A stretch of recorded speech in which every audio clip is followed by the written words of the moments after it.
Ձեռք բերեք իտալական նրբագեղ ու բարձրակարգ սալիկների նշված տեսականին, վճարելով բացառիկ 4400 դրամ 1 քառակուսի մետրի համար։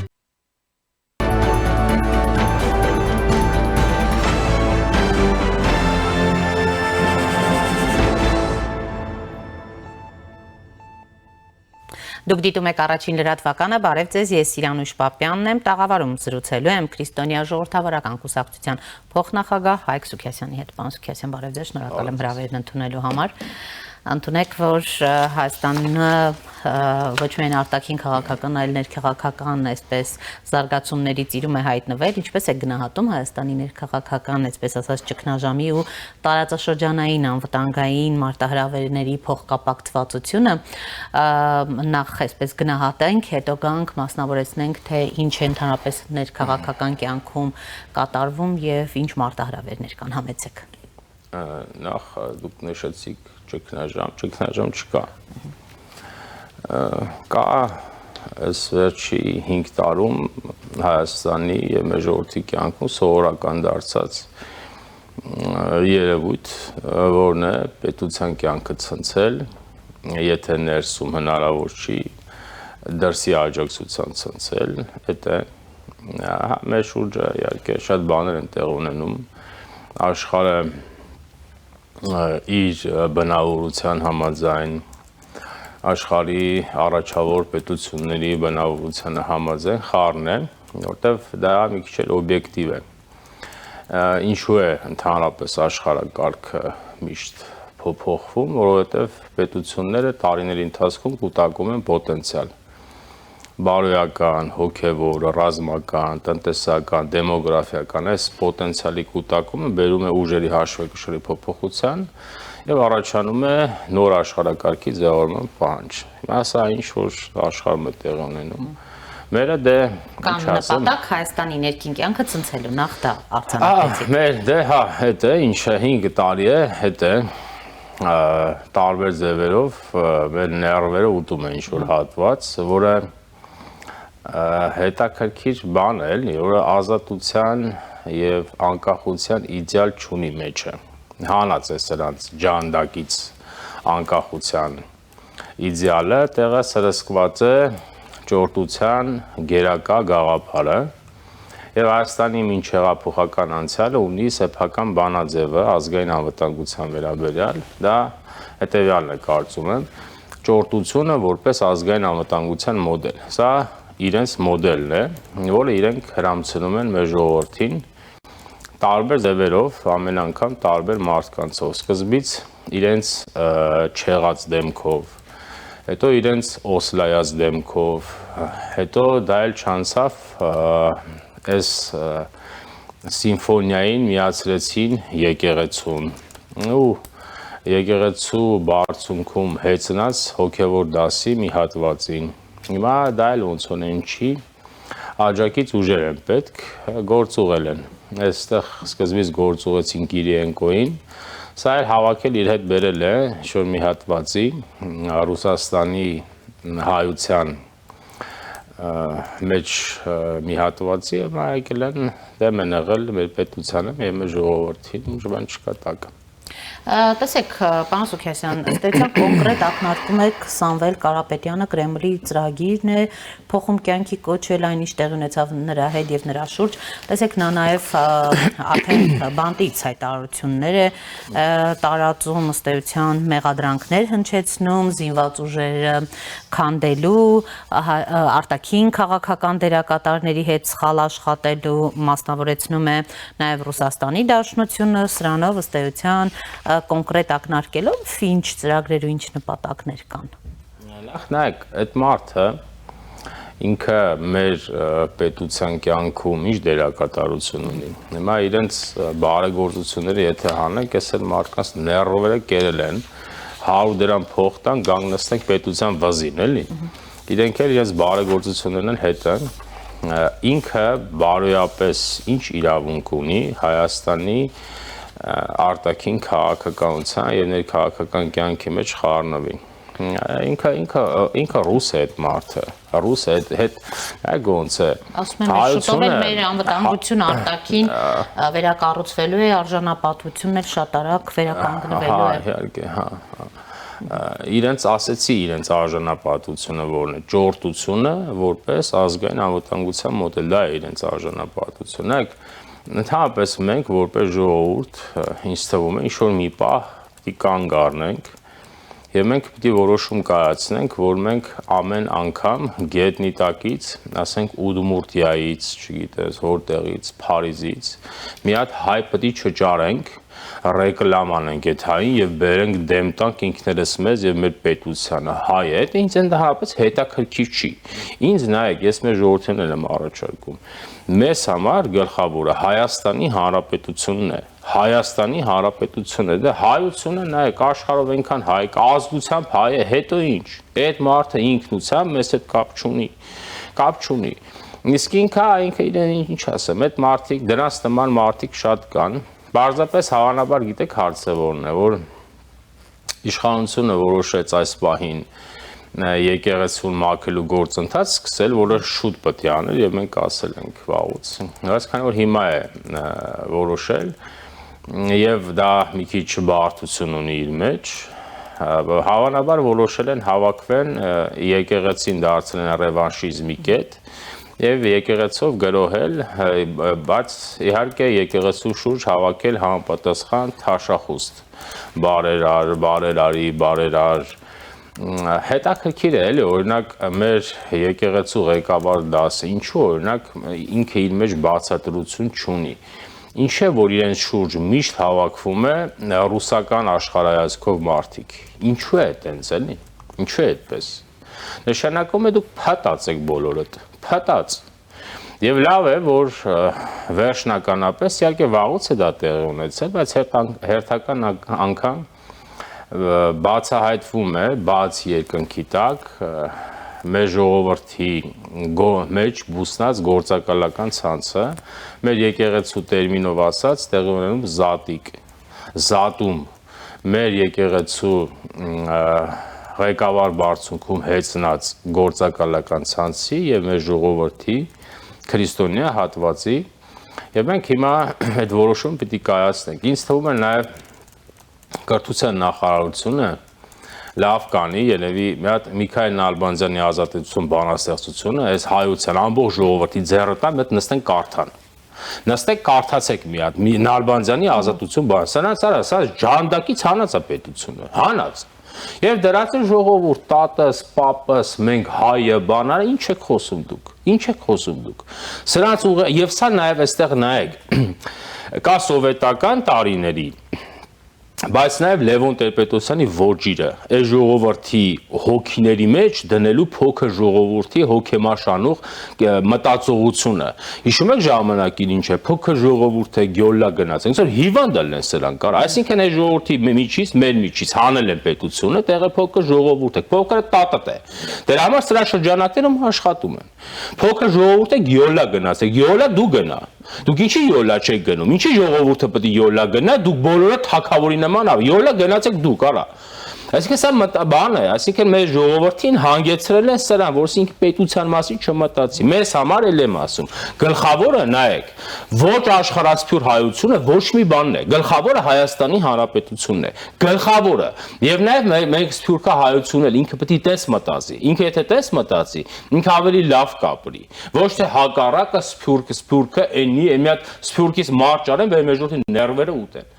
Դե ինչ ասեմ, սա պրոցեսներ են եւ մենք որպես ժողովուրդ եւ պետություն պիտի հավաքականորեն իմաստավորենք այս ամեն ինչը։ Ես մարդկանց դեմ արդյունավետ պայքար տանենք, ինձ թվում է հաջողություն կունենանք։ Վստահաբար տեղյակ եք նաեւ 3 կաթողիկոսի հայտարարություններին Ընդհանրապես ինչպես եք գնահատում եկեղեցու շուրջ նա ասում է որ այնինչ տեղի է ունեցել հենց եկեղեցու դեմ է իշխանությունների կողմից անձազերծվել է հակաեկեղեցական արշավ եւ նաեւ անդրադարձել է կաթողիկոսը իր խոսքում Սամվել Կարապետյանի ձերբակալությանը պնդել որ եկեղեցանվեր գործարարը անօրինական հետապնդման է ենթարկվում Դե հա պարզ է որ ինքը բերել է ԿԳԲ-ի օրհնությունը իրեն հարազատ զավակի նկատմամբ, ոչ թե հարազատ Հայաստանին, Հայաստանի Հանրապետությանը, մեր ժողովրդին, այլ իրենց գործակալական ցանցին, եւ սա իր հայրապետական օգնությունը։ Ըստ էության եկեղեցու դեմ պայքար չկա, կա մեր եկեղեցին օկուպացրած օտար աշխարհ հայացքով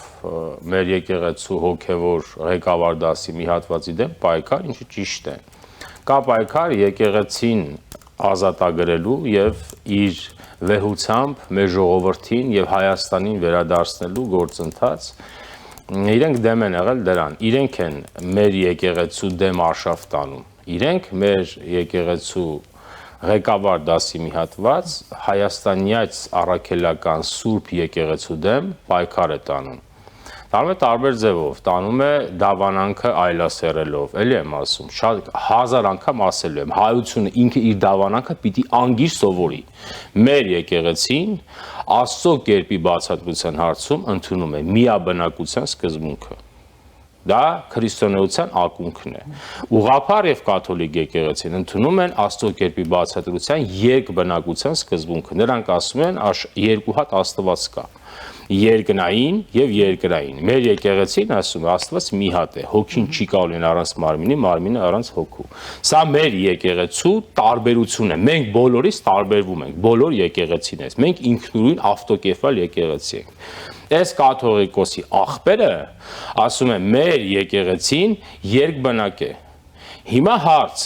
այս մարդը ով է, կարակաց, կամ տագետ է, կամ կակեբեշնիկ է։ Կամ էլ երկուսը իրար հետ, կամ էլ չէ, երկուսը իրար հետ է։ Հիմա դավանանքը այլասերում են։ Եկեղեցու բարոյականությունը այլասերում են։ Հազար բանը, բայց իրենց չի կարելի կապ։ Խի դուք ով եք ընդհանրապես։ Մեր եկեղեցու դուք մեր իրենք բոլորը, իրենց թաշախուստով գործարարի գործարար, բարերար եւ այլն։ Դուք բոլորը ոչինչ եք մեր եկեղեցու պատմության մեջ։ Դուք դետալներ եք։ Շատ անորակ դետալ եք դուք մեր եկեղեցու պատմության մեջ։ Այսինքն ինչ անենք, հիմա այս մարդիկ դուրս են եկել, նաև հոգևոր կյանքն են այլասերում։ Նայեք, մենք որպես ժողովուրդ հիմա հայության մեջ մի հատված էլ կա անհավատ է, ես ժողովրդից ես գլուխ չեմ անում ընդհանրապես։ Այսինքն մի հատ կարակ բացատրեք ինչ է անհավատ մարդ։ Ինչ է դա ընդհանրապես։ Անհավատ մարդ, այսինքն դու հասկանում ես, այսինքն բույսի նման մարդիկ են, էլի մարդ ոնց կարա հավատ չունենա ինչ որ բանի, առաստված չէ, թեկուզ ուրիշ բան։ Եվ այստեղ ասեմ հետեւյալը. Այստեղ խնդիրը հավատի մասին չի, ով ուզում է հավատը, ուզում է չհավատը, դա մարդու ներքին ընտրության հարցն է։ Այստեղ մեր եկեղեցին, մեր մշակույթն է, մեր ճարտարապետությունն է, մեր ճարտարապետությունը մեր եկեղեցին։ Դա մեր գրերն են, ովքեր որ եկեղեցի չեն ընդունում, ես իրենցից պահանջում եմ Մաշտոցի տարերով չգրեք ոչ մեկը։ Որտեղ Մաշտոցը մեր եկեղեցին է, դա վարդապետ է Մաշտոցը։ Դուք այսօր աշխարհում բացի Կոմիտասից ումով եք ներկայանում, այդ կարաք ինձ ասեք։ Եթե Կոմիտասը հանեք, տեսեք հայության տակը ինչ է մտնում։ Կոմիտասը վարդապետ է։ Դա մեր եկեղեցին է։ Ուրեմն այս հարստությունը չընդունեք։ Մի հատված նախ չի ընդունում, մի հատված չգիտ աթեիստ է, մի հատված հեթանոս է։ Զզվցելին թողեն էսի ժողովուրդ է։ Եվ մի հատված էլ բուսնեցրել է իր մեջ, բուսնեցրել է ռուսական կակեբե։ Եվ հիմա մենք պարտավոր ենք մեր եկեղեցին ազատելու։ Եվ ասեմ ձեզ, նաև ժողովուրդը, հասարակ ժողովուրդը, ես օրինակ, ինքը հոգևոր կյանքի կարիք ունի։ Եվ այդպես այդ հոգևոր կյանքը իրեն տվող եկեղեցին է, իր դավանանքն է։ Հետևաբար մենք պարտավոր ենք մեր եկեղեցին վերադարձնելու մեզ։ Եվ այստեղ ոչ մի զիջում պետք չլինի, ոչ մի զիջում։ Ինչ ուզում են իրենք խոսեն։ Եկեղեցու դեմ պայքար չկա, կա եկեղեցին ազատագրելու եւ իր աստվածային կերպի մեջ վերադարձնելու Հայաստանին եւ հայ ժողովրդին։ Դա համար ինչ ասեմ, այս մարդիկ պիտի հավաքվեն, որովհետեւ ամեն ճար չունեն։ Ճար չկա, ասենք 5 տարի է, որ ելք են որորում, այս պետությունը տապալեն, տանեն հանձեն իրենց աստծուն, այն է Ռուսաստանին, չէ։ Չեն կարողանում, դրա համար մնացել է վերջի հանգրվանը։ Հավաքվենք սրա շուրջը, եկեղեցին դարձնենք ռևանշիզմ ինստիտուտ, գրոհենք պետության դեմ։ Պարոն Սուքեսյան, բայց արդյոք այսպես ասած եկեղեցու դեմ կամ այդ բարեփոխումների գնալու ճանապարհին նույն իշխանությունը ճիշտ էր իր ռետորաբանության գնահատականներն, երբ ասում են իշխանություն, մասնավորապես նկատի ունեն վարչապետին, որը անընդհատ իր գրառումներով, որը մի քանի անգամ նույնիսկ այսպես նոր կաթողիկոս ունենալու անհրաժեշտության մասին էր խոսում, նոր տարբերակներ առաջարկելով։ այդ ճանապարհին։ Դե հիմա ձևի մեջ կարանք խորանանք, ասենք այս մի բառը լավ չէ, այս մի ձևը թողնենք։ Հիմա մի հատ ուրիշ ձևով անել, այդ մի ձևն էլ կարող ենք քննադատել, ասել այդ մի ձևը լավը չի։ Հիմա դա կարևոր չի։ Ընդհանրապես մենք մեր մշակույթը ցածր է շատ։ Մեր բարոյական կյանքն է ցածր, մեր հոգևոր կյանքն է ցածր, շատ բան է ցածր։ Մենք մշակույթով շատ ենք իջել ներքև։ Իջել ենք նախ որտեղ բարքերով ենք այլասերվել։ Մենք կոռուպցիան տարածվել է մեր հասարակության մեջ։ Մենք ծնվում ենք ոչ թե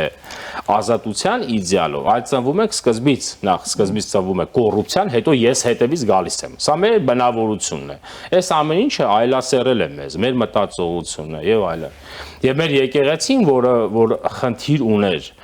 մեր ժողովրդի բարոյական կյանքը քննելու, հազար ու մի բաներ քննելու, մեր եկեղեցին սա չի արել։ Մեր եկեղեցին գոնե խնդիր դներ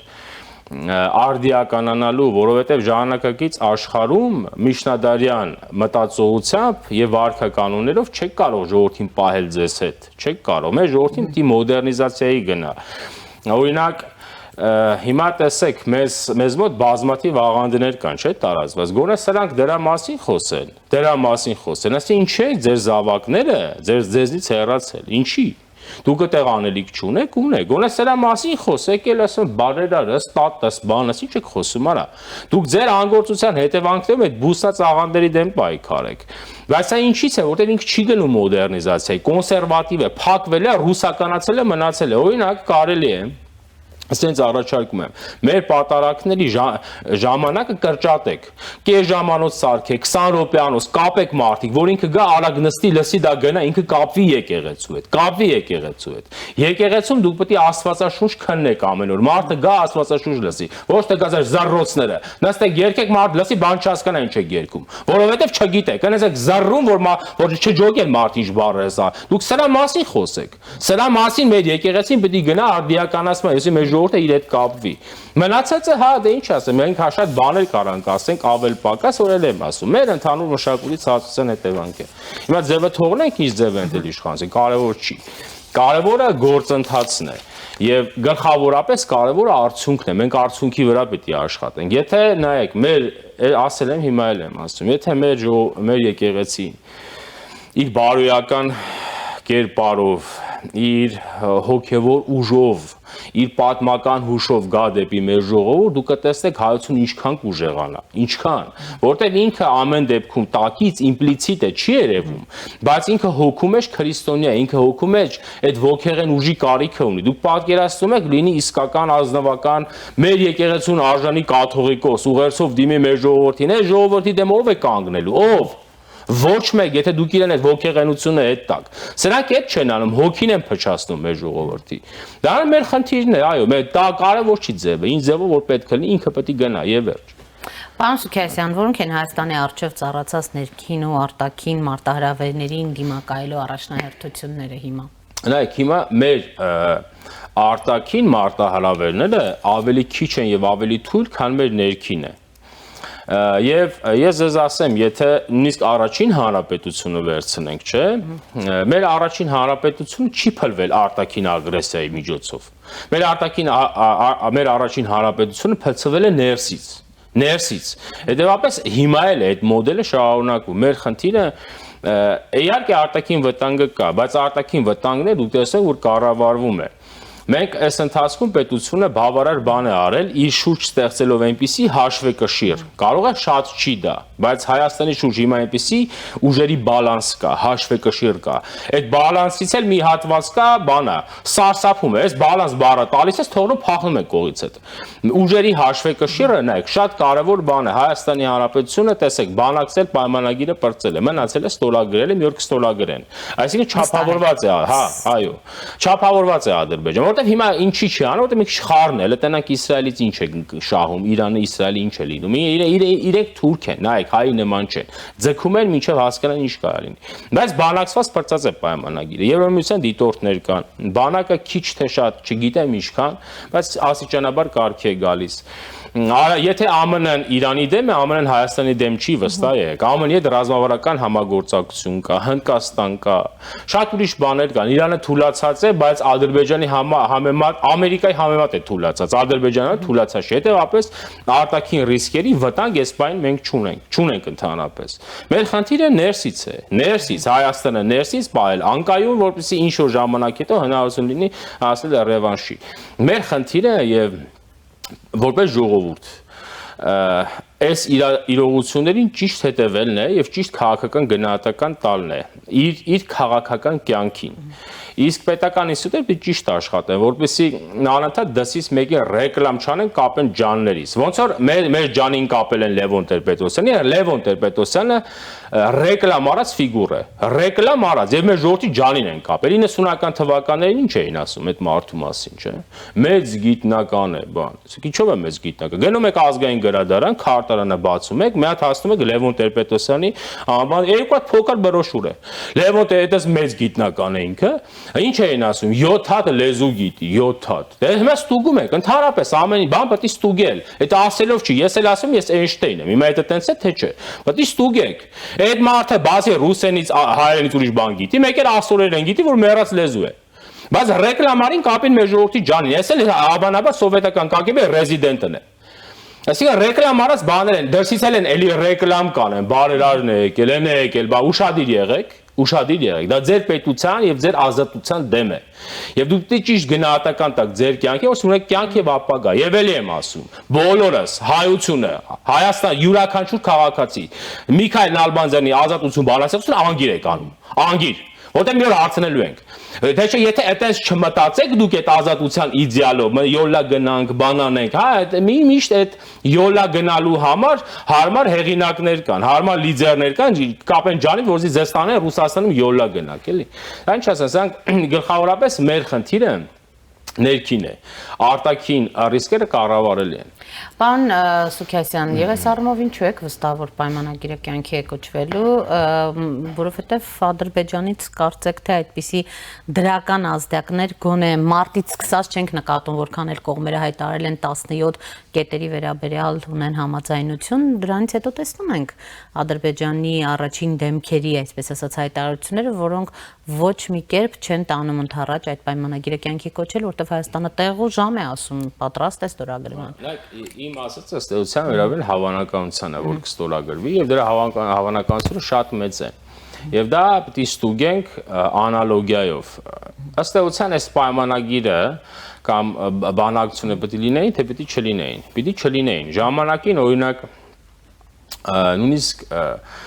անկալելի պատկերացնելի չէր, որ կարող է հանկարծ խաղաղության պայմանագիր բանակցվի, չէ՞։ Բայց սկսեցին բանակցությունները։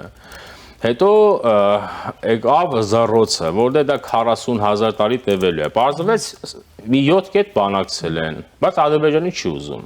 Հետո պարզվեց 10 կետ է բանակցել, բայց էլի Ադրբեջանը չի ուզում։ Հետո 15 կետ, բայց էլի Ադրբեջանը չի ուզում։ Հիմա ամբողջ պայմանագիրը բանակցել, պրծել է, չէ՞։ Այսինքն Եթե վերցնում եք ձևական տրամաբանության կանոնը, ձևական տրամաբանությունը ասում է, այս օրինաչափություն, սա օրինաչափություն է, որովհետև կրկնվում են անընդհատ։ Այսինքն հավանականությունը, որ կստորագրվի, շատ մեծ է։ Երկրորդը Ադրբեջանը փաստարկ չունի չստորագրելու։ Ինքը հիմա պիտի արտաքին աշխարհին բացատրի, ինքը ինչի չի ուզում ստորագրի։ Ա կարող է թուրքական ավանդույթով է մեր մեջ բերում։ ԵԱՀԿ Մինսկի խումբն է մեջ բերում, ԵԱՀԿ Մինսկի խմբի հետ կապված էլ եւ նաեւ սահմանադրության կարծեք թե Հայաստանի իշխանությունները սպառիչ պատասխանել են։ Այո, այսինքն իրենք արգումենտներից զրկվել են։ Հիմա թող չստորագրեն, ասես մի բան, էլի, ընդհանրապես եթե չստորագրվի բայց ստորագրվելու է, բայց ենթադրենք, եթե չստորագրվի, դա ողբերգություն չի։ Ես եմ ասել, մենք որպես ժողովուրդ մեր նյարդերը չկենտրոնացնենք դրա վրա, որովհետև հետո էլ դրա վրա է, հիմիկվանից ասում եմ, դրա վրա էլ է բազար լինել, ուրեմն չստորագրվեց, գնանք հեղաշրջման։ Ուզում եմ ասել, եթե նույնիսկ չստորագրվի էլ, շատ մի անհանգստացեք, որովհետև դա էլ չի կարևորը։ Կարևորը այդ պետությանը չափավորնելը, ինչին որ մենք կարողացել ենք հասնել։ Ես էլ եմ ասում, շատ եմ ասել, հիմա էլ եմ ասում, մեր տարածաշրջանում ռազմավարական որոշում կա, եւ դա ԱՄՆ-ն է կայացել, եւ այդ որոշումը ցեղասպանության ճանաչումն է, նայեք, մենք այդ դրան ուշադրություն չենք դարձնում, հարցը գցել ենք բաղճեքի մեջ բան ենք որոնում, էլի, այն ասեց Եվրոպան, դա տես չի, գլխավոր ստրատեգիական որոշումը եղել է Բայդենի կողմից ցեղասպանության ճանաչումը, որ այստեղ բալանսի խախտում այլևս չի լինելու։ Սրա վրա է մեր կյանքն ու ապագան, սրա վրա է բանակցությունները եղել, սրա վրա է Թուրքիայի մի քիչ այտենց նորմալ վերաբերմունքը, սրա վրա է, սա է կարևորը։ Որտեվ նայեք, օրինակ, ինչ եմ սա ասում։ Հрьяաների ցեղասպանությունը հոլոկոստը երբ են ճանաչել, որ դա հрьяաների ուժի բանը չի եղել, դա ռեկլամներ կա գրած հрьяաների հոլոկոստ եւ մեր ժողովրդի վրա ծախում են սա։ Տագետ։ Նայեք, երբ են ճանաչել, երբ որ Գերմանիա երկրորդ աշխարհամարտի վերջում ստացվեց միջուկային զենք, չէ՞։ Այս աշխարհը հասկացա, որ եթե Գերմանիայի ձեռքը միջուկային զենք ընկնի, սրանք երրորդ համաշխարհային են սկսելու։ Դրա համար ասինում եք շատ մորթել։ Ոնց պարզվեց հрьяաներին։ Ճանաչեցին հոլոկոստը, Գերմանիային դարձեցին ցեղասպան պետություն եւ Գերմանիային զրկեցին միջուկային զենքից։ Այսինքն հիմա Թուրքիան, նայեք, Թուրքիան ինչ է ուզում, այդ միջանցք, չէ՞, եթե Թուրքիան հանկարծ այդ միջանցքը ստանում է, Թուրքիայի մի հատ կոչով ամբողջ Հյուսիսային Կովկաս, միջը Դաղստան, ինչ կուզեք, միջև Միջին Ասիա, թուրքական ժողովուրդները միանալու են։ Թուրքիան դառնում է գիգանտ պետություն։ Ինչի հենց այդտեղ ճանաչեցին ցեղասպանությունը։ Ինչի հենց այդտեղ, որ Թուրքիան չափավոր է։ Այսինքն սա ուզեք, չուզեք,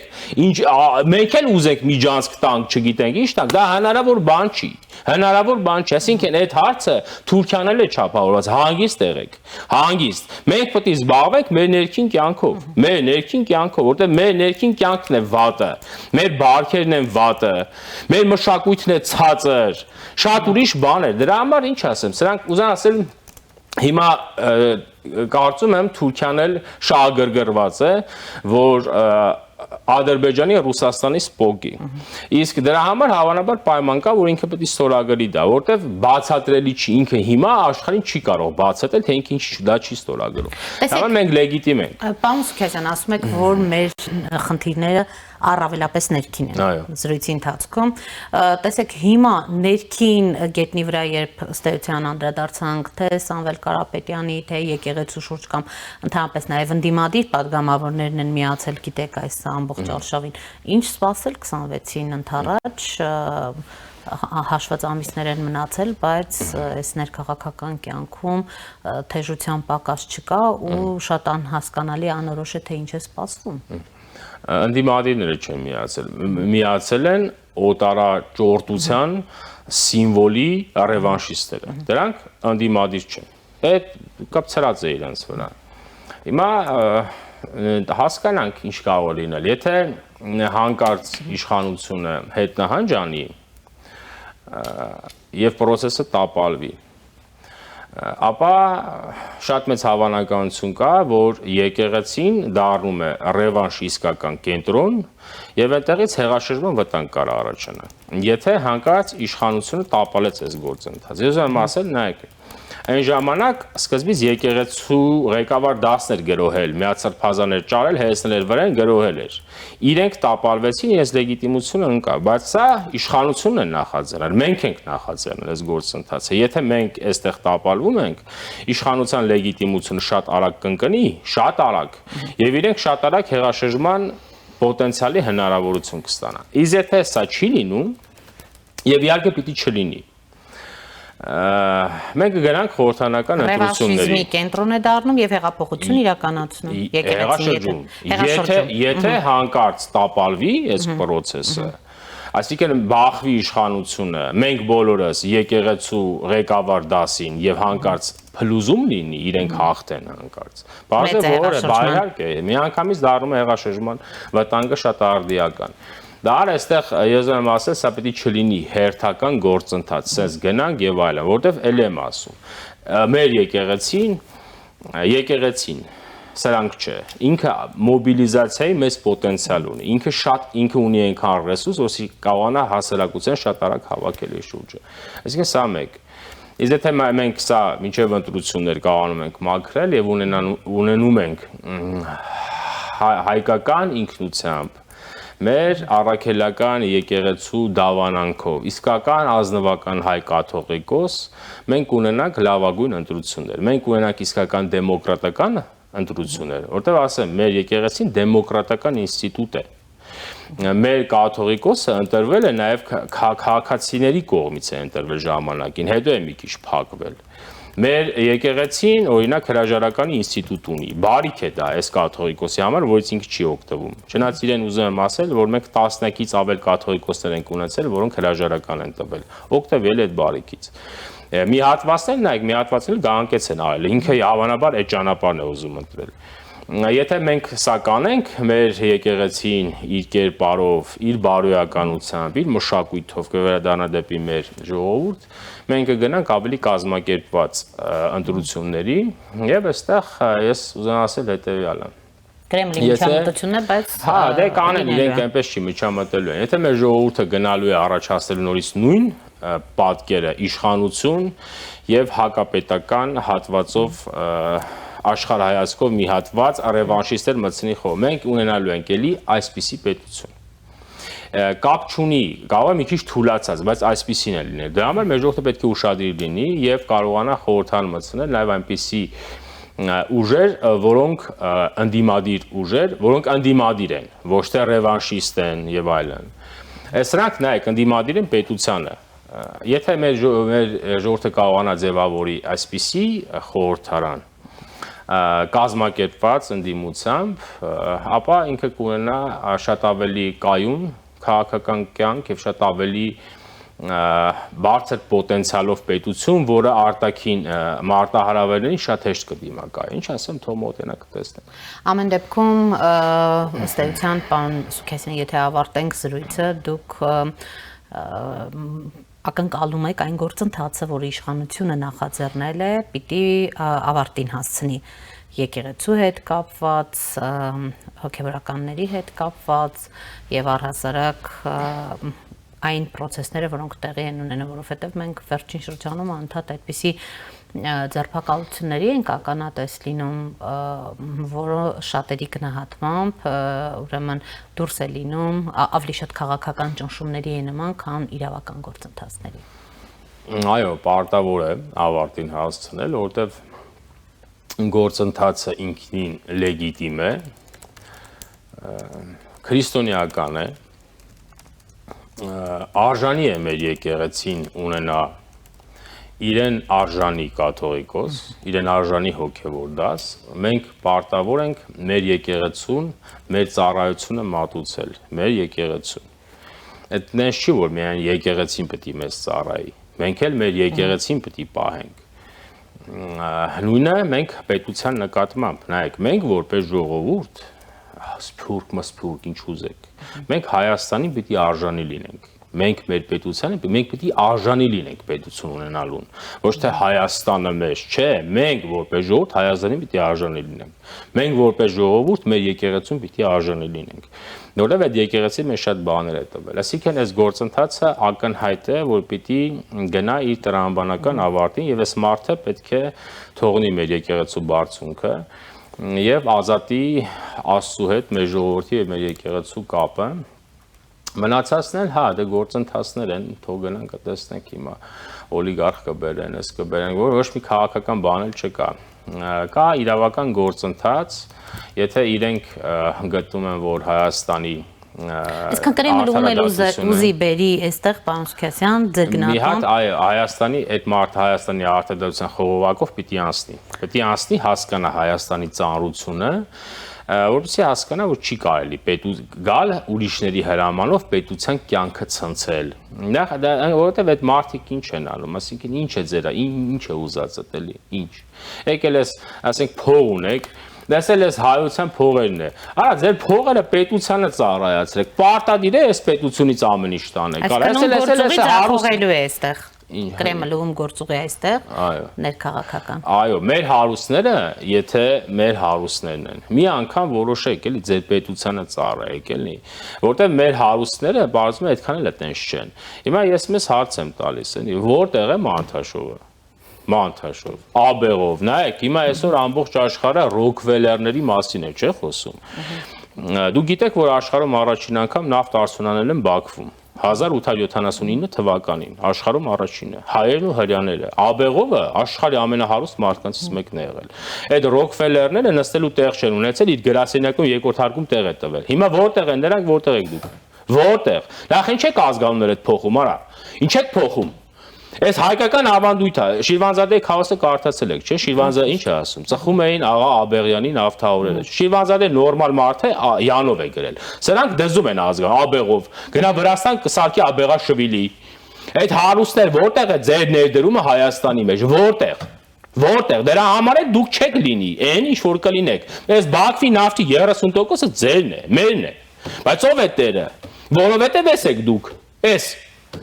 Դրա համար իրենց հարստությունները իրենք էլ հետ է, ովքեր որ Հայաստանին չեն ծառայում, պետք է Հայաստանի ոտքերի տակ պարկեն։ Եվ իրենք բոլորը պետք է իմանան, մենք հիմա որպես ժողովուրդ եւ պետություն քիչ-քիչ կարգ ենք եկել։ Եկաք անցնելու եք Հայաստանի չեղած արտադրության խողովակներով։ Դա խնդիր գլուխները հավաքեք, էլի։ Դուք ձեր պետությանը եւ ձեր ժողովրդին սխալ եւ ազատությունից զրկելու քաղաքականություն եք վարում, ինչը իհարկե ձեզ չի հաջողվել։ Շնորհակալ եմ, պարոն Սուքեսյան։ Առաջինի տաղավարում զրուցում էի Քրիստոնյա դեմոկրատական կուսակցության փոխնախագահ Հայկ Սուքեսյանի հետ։ Կհանդիպենք։